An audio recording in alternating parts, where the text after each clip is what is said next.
Bonjour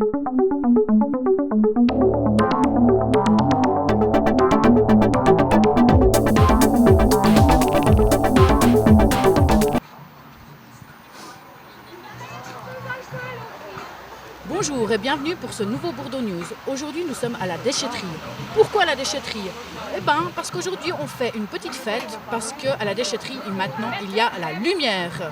Alors bonsoir, je suis Madame Martella, je suis la responsable de la déchetterie. Aujourd'hui on a fêté, Monsieur Meyer, elle était tellement aimable, gentille, qui m'a mis les lumières et puis aussi le chauffage pour ne pas mourir de froid. Alors on fête ça justement parce que voilà, juste pour fêter quelque chose. C'est très sympathique ici, on s'amuse vraiment bien. C'était très sympathique de la part de Madame Marcella de nous inviter. C'est vrai que la déchetterie, ça devient aussi donc, un endroit convivial où on peut se retrouver, où on peut parler. Depuis quelques jours, vous avez dû sûrement remarquer de l'agitation sur nos toits. Pourquoi? Ces hommes courageux qui travaillent par tous les temps sont ici pour effectuer des travaux d'étanchéité. Laissons tout de suite la place aux images.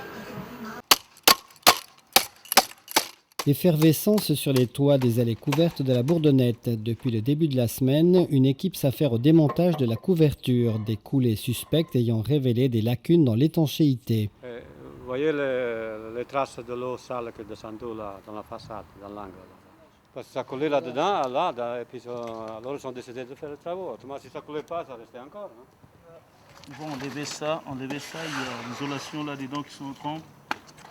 Petits symptômes mais gros diagnostic. Ça, c'est l'étanchéité, hein. On va démonter.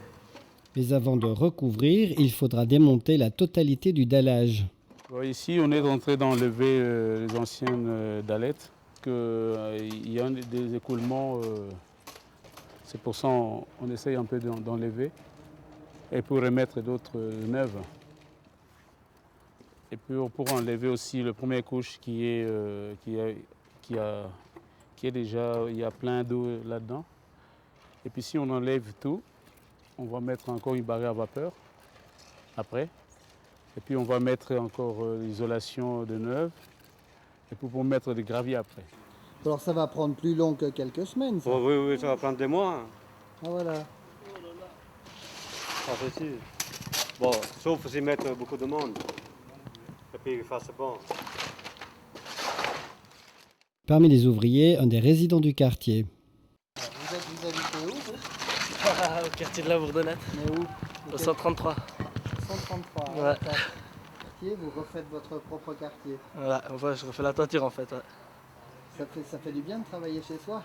Ouais, ça va, c'est bien pour rentrer, c'est pas trop loin. On rentre vite à la maison quoi.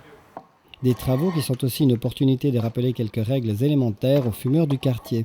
Je voulais tout simplement dire aux habitants de Bourdonnette, sur la terrasse, on a vu le bout de cigarettes, il y en a plein tellement. Alors c'est pas un cendrier, tu vois. Donc, si on veut que leur toit soit propre, il faut vraiment qu'ils mettent dans des cendriers. Chaque bout de cigarette, c'est le plus important. C'est pour la propriété de la Bourdonnette quand même. Point positif, en attendant la fin des travaux, on proposera aux visiteurs de la Bourdeau, à l'instar des grands châteaux, de très nombreux plans d'eau.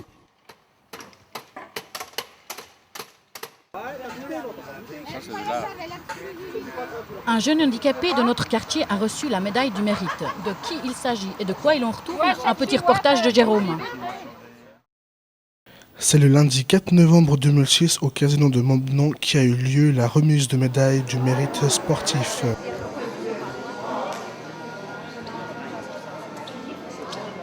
Au nom de la municipalité de Lausanne, j'ai le grand plaisir de vous accueillir ici à la salle Paderewski du casino de Montbenon pour cette soirée de récompense aux sportifs lausannois méritants. Nous accueillons ce soir l'excellence en matière de sport dans notre ville, puisque ce sont ce soir les meilleurs sportifs lausannois qui sont récompensés. On fait une photo.